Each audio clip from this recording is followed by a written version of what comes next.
Advocate NACHAMISA anozikanwa kunzi he is the face of the opposition munyika yeZimbabwe.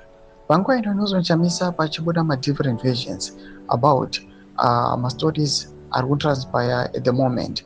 Anoratidza kuti NACHAMISA's silence, especially after the 2023 elections, people they've got a lot of questions.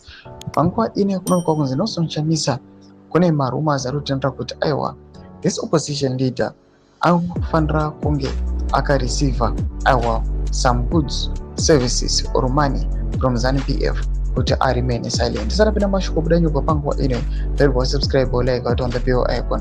Panguva ino vanhu vachikombera ari NACHAMISA naMnangagwa vachirongwa kuti NACHAMISA panguva ino is sold out. Zimbabwe Nkosi inobuda inyora chiposta NACHAMISA muri kuona chirimenda vanhu ichiti Mnangagwa faced arrests, beatings, persecution and relentless state repression, yet he never abandoned the people or retreated into comfortable silence abroad, while the constitution and the democratic space were under attack. Just a reminder, Mnangagwa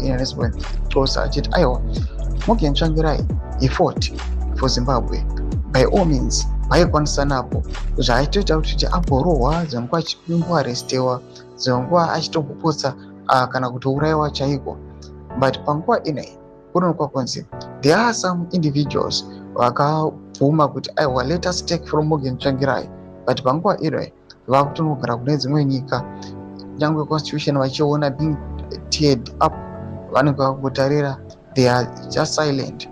Vanoposta mabible verses nemapost social media, but action inenge ichiitiwa hapana. Madevelopments ari kubuda panguva inoda kuti bhari yeZimbabwe munomboti kudii pamusoro zviri kuitika panguva ino with NACHAMISA's silence. What's your take? Bring comment section medu dzafunga kuti kudii pamusoro pechiitiko ichi.